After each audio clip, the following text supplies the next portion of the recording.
और मैं कई बार सोचती हूं कि लोग क्यों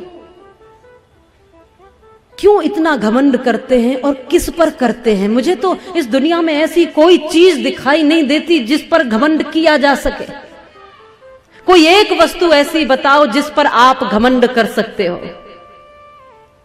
प्रभु का नूर जो देखे वही इंसान होता है, और जो भरता पेट है केवल वो तो हैवान होता है। जानता है कि मौत एक दिन मुंह के बल गिराएगी, न जाने फिर भी क्यों इंसान को अभिमान होता है। इस शरीर पर अभिमान करते हो तो कभी उन बुजुर्गों को देख लेना जिनकी कमर झुक गई है और जिनके चेहरे पर झुर्रियां पड़ गई हैं। कभी वो भी बड़े इतराते थे इस शरीर पर। यदि कभी अभिमान आए जवानी का तो बुढ़ापे को देख लेना। ये दुनिया खुली पड़ी है, आपका अभिमान थोड़े ही पल में चूर हो जाएगा। बल पर घमंड करते हो तो एक दिन के बुखार में पीले पड़ जाते हो। जरा सोचो उस समय बल कहां चला जाता है। लक्ष्मी पर अभिमान करते हो तो ये लक्ष्मी आज तक किसी की नहीं हुई भगवान विष्णु के सिवाय।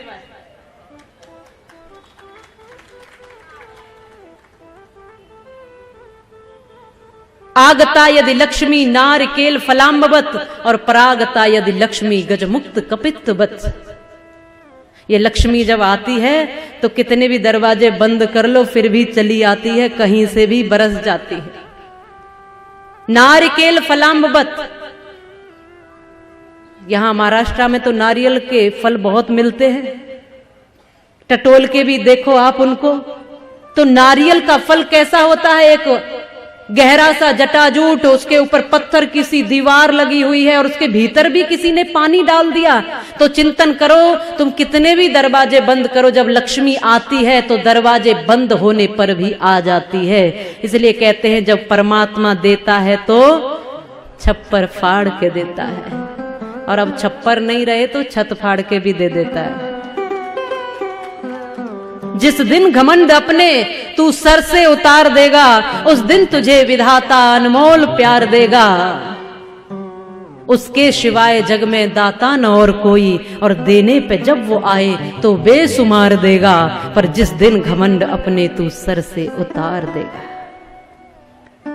परागता यदि लक्ष्मी गजमुक्त कपित्तवत। यदि लक्ष्मी जाती है तो भी ऐसे समझ लो कि कैथ का फल, हाथी उसको साबुत निगल जाता है। कैथ का फल देखा होगा, हॉकी के गेंद के जैसा होता है।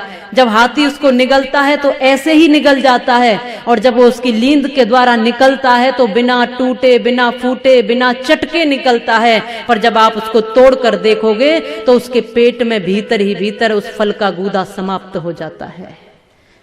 ऐसे ही लक्ष्मी जब जाती है तो कहीं से भी निकल जाती है। इस पर अभिमान करने की जरूरत नहीं है, इस पर अहंकार मत करो। ये किसी की नहीं हुई, क्योंकि अच्छे अच्छे लोग बैठे रह जाते हैं।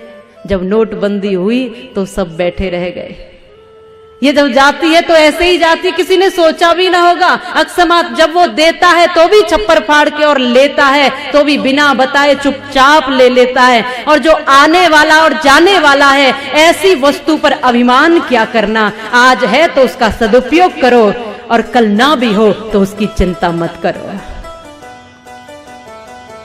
सुखी वही रह सकता है जो उम्मीदें नहीं करता, केवल अपना कर्म करता है।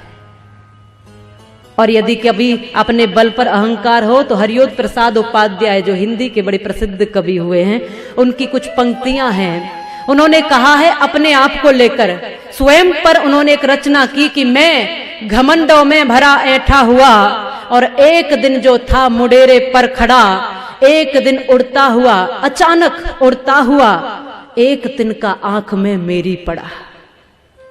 मैं झिझक उठा, हुआ बेचैन भी, लाल होकर आंख भी दुखने लगी। मूठ देने लोग कपड़ों की लगे, ऐंठ बेचारी दबे पांव भगी।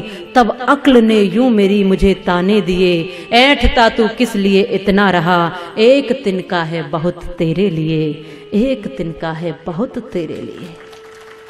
एक तिनका आंख में पड़ जाए तो कैसे हो जाते हैं। जरा सोचो, इस अस्थिर बल पर क्या अहंकार करना। जब जिंदगी को असलियत में जीने लगोगे तो कोई वस्तु आपको अहंकारी नहीं बना सकती है।